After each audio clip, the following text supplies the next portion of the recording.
शशि वो स्टार थे जिनकी स्माइल और स्टाइल पर लड़कियां फिदा हो जाती थी।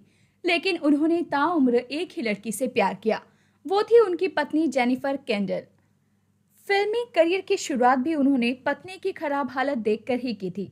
अपने करियर में शशि ने 116 फिल्मों में काम किया। इनमें से 61 इनकी सोलो हीरो फिल्म रही। ज्यादातर फिल्में सफल भी थी। दरअसल बात 1937 के आसपास की है। Prithviraj Kapoor imperial film company की फिल्मों में बतौर सपोर्टिंग आर्टिस्ट काम कर रहे थे। साथ में खुद को हीरो के रूप में स्थापित करने की जदोजहद भी चल रही थी। इसी वक्त पत्नी राम सरनी प्रेग्नेंट हो गई। प्रेगनेंसी की बात सुनते ही वो दुखी हो गई। दरअसल इससे पहले उनकी संतान राज कपूर और शम्मी कपूर थे। वो इस तीसरे बच्चे को जन्म नहीं देना चाहती थी। ऐसे में अबॉर्शन की भी कोशिश की।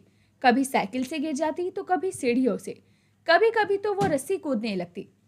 इन तमाम कोशिशों के नाकाम होने के बाद 18 मार्च 1938 को उन्होंने तीसरे बेटे को जन्म दिया, जिसे दुनिया ने शशि कपूर के नाम से जाना।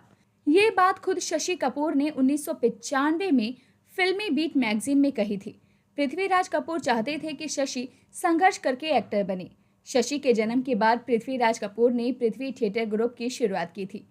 शशि का बचपन थिएटर के सेट पर ही बीता। इसी का असर रहा कि कम उम्र में ही उनका रुझान फिल्मों की तरफ हो गया।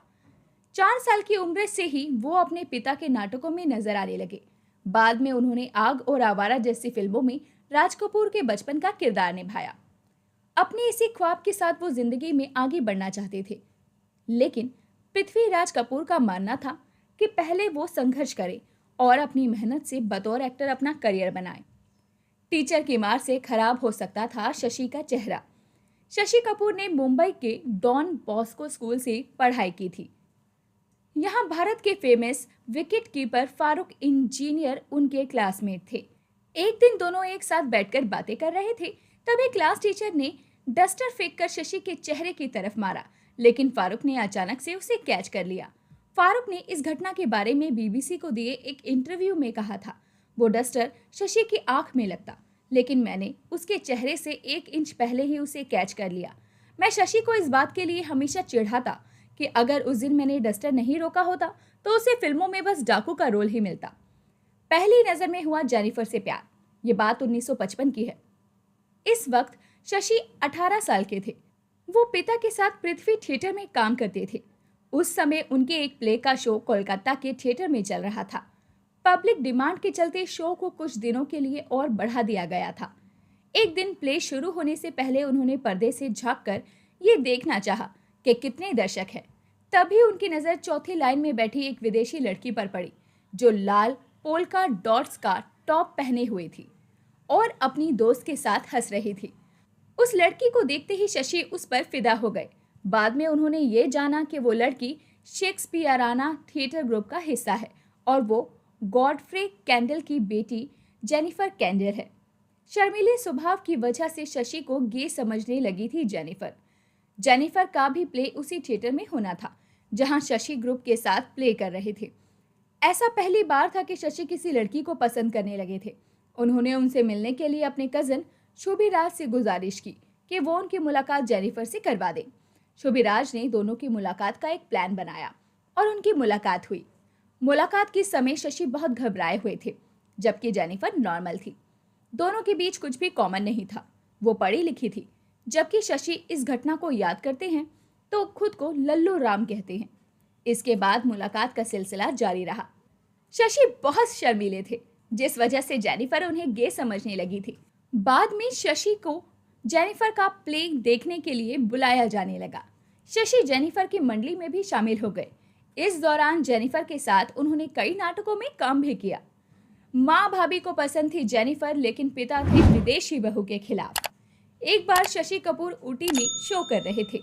वहां पर उन्होंने जेनिफर की मुलाकात अपनी माँ और भाभी गीता से करवाई। शम्मी की वाइफ गीता को जेनिफर पहले ही नजर में पसंद आ गई। माँ ने भी जेनिफर को गले लगाया और अपने गले से सोने की चेन निकालकर जेनिफर को पहना दिया। शशि पिता पृथ्वीराज कपूर से अपनी और जेनिफर की शादी की बात करने से घबराते थे। उन्होंने ये जिम्मेदारी अपने बड़े भाई शम्मी कपूर को सौंप दी। शम्मी ने पिता से बात की, लेकिन पृथ्वीराज को कतई मंजूर नहीं था कि उनके घर की बहू कोई विदेशी महिला बने। बहुत मनाने के बाद पिता तो मान गए, लेकिन जेनिफर की फैमिली इस रिश्ते से खुश नहीं थी। पिता के मना करने के बाद जेनिफर ने शशि से कहा कि हम बालिग हैं और अपनी मर्जी से शादी कर सकते हैं। फिर 1958 में दोनों ने शादी कर ली। पत्नी की खराब हालत देखकर शुरू किया फिल्मी संघर्ष। शादी के 1 साल बाद ही जेनिफर ने बेटे कुणाल को जन्म दिया। इस समय तक शशि ने फिल्मी पर्दे पर बतौर लीड एक्टर कदम नहीं रखा था। एक दिन पृथ्वी थिएटर में काम करने वाली अजरा मुमताज ने शशि से कहा, अब जब तुम शादीशुदा हो, क्या तुम्हें अपनी पत्नी की देखभाल करना नहीं सीखना चाहिए? इस दिन को याद करते हुए शशि ने कहा था कि उस दिन मुझे एहसास हुआ कि मैं 21 साल का था और अभी भी अपने माता पिता के साथ रह रहा था। अभी भी कुछ कमा नहीं रहा था, काम की तलाश भी नहीं कर रहा था। मुझे एहसास हुआ कि जेनिफर अभी भी अलमारी में रखे हुए पिछले साल के ही कपड़े पहनती है। हमें रेस्टोरेंट में खाने के लिए बाहर गए हुए काफी समय हो गया था। फिर अगले दिन मैं उठा और काम के सिलसिले में सोहराब मोदी के पास चला गया। लंबे संघर्ष के बाद 1959 में फिल्म गेस्ट हाउस में शशि को बतौर असिस्टेंट डायरेक्टर काम करने का मौका मिला। इसके बाद उन्होंने फिल्म दूल्हा दुल्हन और श्रीमान सत्यवादी में असिस्टेंट डायरेक्टर का काम किया, जिसमें लीड एक्टर उनके भाई राज कपूर थे। 1961 में फिल्म धर्मपुत्र में पहली बार शशि लीड एक्टर के रूप में बड़े पर्दे पर दिखे। घर चलाने के लिए बेचना पड़ा था सामान। प्रेम पत्र, चार दीवारी, मेहंदी लगी मेरे हाथ जैसी फिल्में करने के बाद शशि कपूर के करियर में डाउनफॉल भी आया था। रोमांटिक हीरो वाले रोल की वजह से वो टाइपकास्ट हो गए थे, जिस वजह से उन्हें फिल्मों में काम मिलना बंद हो गया। कोई भी हीरोइन उनके साथ काम नहीं करना चाहती थी। ये दौर ऐसा था कि घर चलाने के लिए भी पैसे नहीं थे। शशि के बेटे कुणाल कपूर ने एक इंटरव्यू में बताया था कि आर्थिक तंगी से परेशान होकर शशि ने अपनी स्पोर्ट्स कार बेच दी थी। मां जेनिफर ने भी अपना कीमती सामान बेचना शुरू कर दिया था। बुरे वक्त में एक्ट्रेस नंदा बनी मसीहा। बुरे वक्त में एक्ट्रेस नंदा ने अपने दोस्त शशि कपूर की मदद की थी। नंदा ने उनके साथ फिल्म जब जब फूल खिले में काम किया था। ये फिल्म बॉक्स ऑफिस पर हिट रही। इसकी सफलता के बाद शशि का करियर फिर से पटरी पर आ गया था। पत्नी को खोने के बाद डिप्रेशन में चले गए थे शशि। 1982 में शशि के लिए बेहद मुश्किल समय था, जब उन्हें पता चला कि उनकी वाइफ को कोलन कैंसर है। इसके महज 2 साल बाद ही जेनिफर कैंसर से जंग हार गई और उनका निधन हो गया। पत्नी की मौत के बाद शशि पूरी तरह से टूट गए। खाने पीने का बिल्कुल ध्यान नहीं रखते थे। यही वजह थी कि उनका मोटापा बढ़ने लगा। घंटों अपने अपार्टमेंट में अकेले बैठे रहते थे, किसी से बात नहीं करते थे। इस तरह वो डिप्रेशन में चले गए, जिससे वो कभी उभर नहीं पाए।